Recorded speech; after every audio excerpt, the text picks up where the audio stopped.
반가 안녕하세요. 박용덕입니다. 2023년 제34회 공인중개사 시험 대비 여단아 200문제 36번입니다. 여기서 다 나온다. 36번입니다.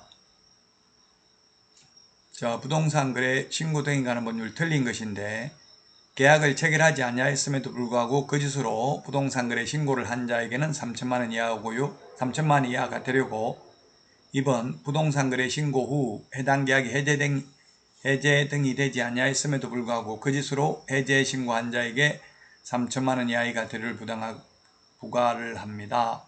다만 3번에 있는 것처럼 부당하게 재물이나 재산상 이득을 취득하거나 제3자로 하여금 이를 취득하게 할 목적으로 계약을 체결하지 아니하였음에도 불구하고 거짓으로 신고한 자는 3년 이하의 징역이나 3천만 원 이하의 벌금. 이거 없다가 2023년에 신설된 내용입니다. 4번도 부당하게 재산상 이득을 취득할 목적인 경우에 한해서 해제 등이 되지 아니하였음에도 불구하고 해제 신고하면 3년 이하의 징역이나 3천만 원 이하의 벌금입니다. 계약 체결해놓고 거짓 신고, 다운계약서, 업계약서 적으면 10% 이하 과태료, 100분의 10 이하 과태료로 개정됐습니다. 그래서 5번이 정답이 되겠습니다. 거짓 신고하면 좀 전에 5%였는데 2023년부터 100분의 10% 이하 과태료로 바뀌었습니다. 계약을 해놓고 다운계약서 적은 거죠. 계약하지도 않았는데 거짓 신고하면 3천만 원 이하의 과태료고요.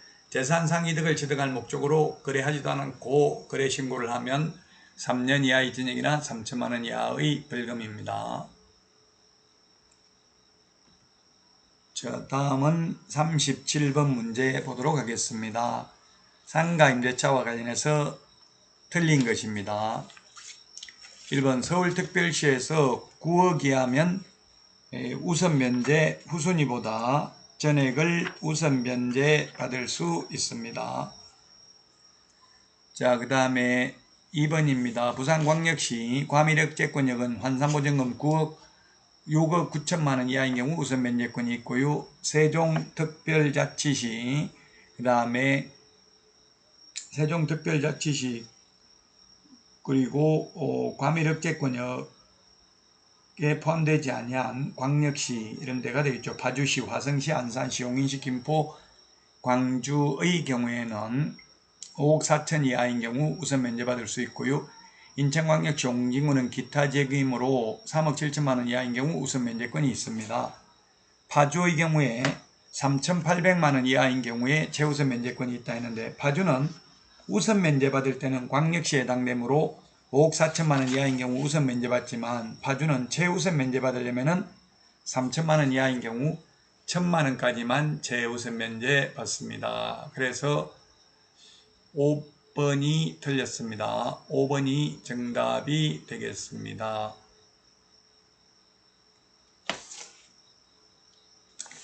우리 요약집은 188페이지 있고요. 암기 프린터는 29번에 있습니다.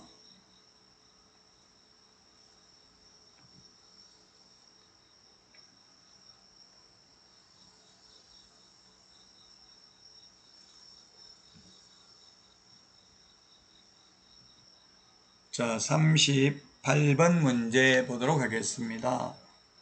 상가금융임대차보호법상 환산보증금이 대통령령으로 정하는 보증금, 서울은 9억, 부산광역시의 경우에는 6억 9천, 그 다음에 광역시 5억 4천, 기타 지역 3억 7천을 초과하는 임대차에 적용되지 않는 것은 했는데 적용되지 않는 것, 임차권 등기명령 적용되지 않습니다.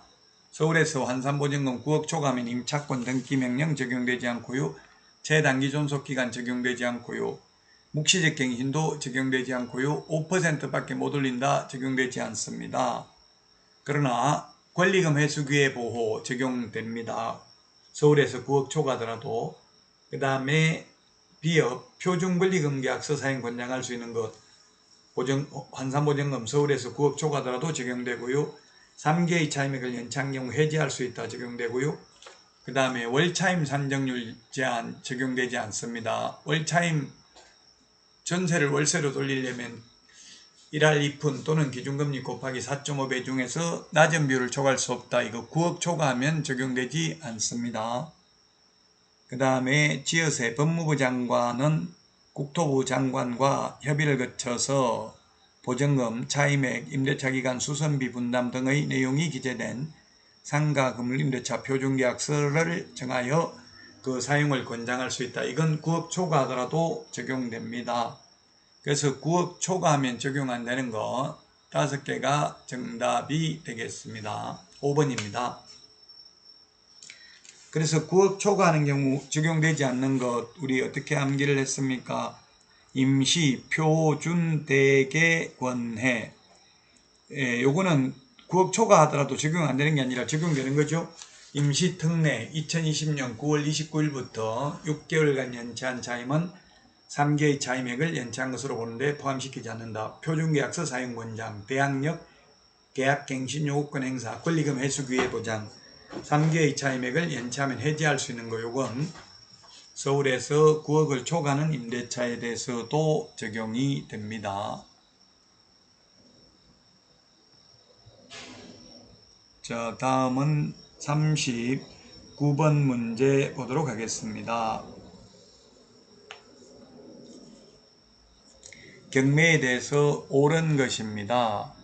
1번 매수 신청 보증금은 매수 신고 가격의 10분의 1이다 했는데 매수 신고 가격의 10분의 1이 아니라 최저 매각 가격의 10분의 1입니다. 그래서 1번은 틀렸습니다. 최저 매각 가격의 10분의 1입니다. 2번 채무자 및 소유자 외의 사람이 한 항고가 기각된 때에는 항고인은 보증으로 제공한 금전이나 유가증권을 현금화한 금액 가운데 항고를 한 날부터 항고 기각 결정이 확정된 날까지의 매각 대금에 대한 대법원 규칙이 정하는 이율 연 12%에 의한 금액을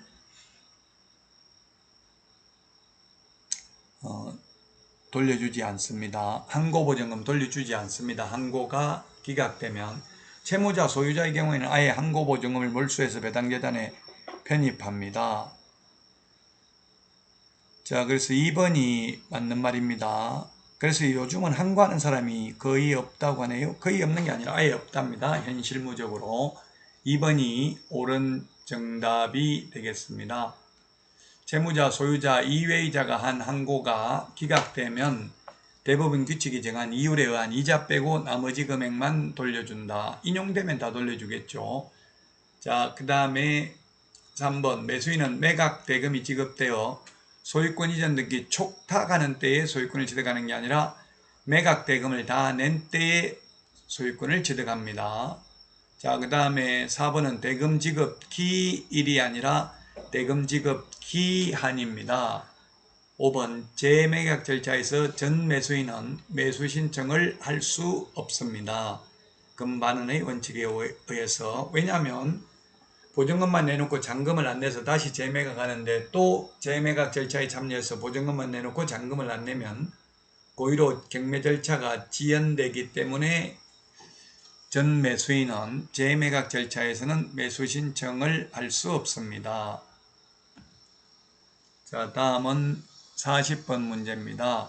매수 신청 대리인 등록 규칙에 관한 설명으로 틀린 것입니다.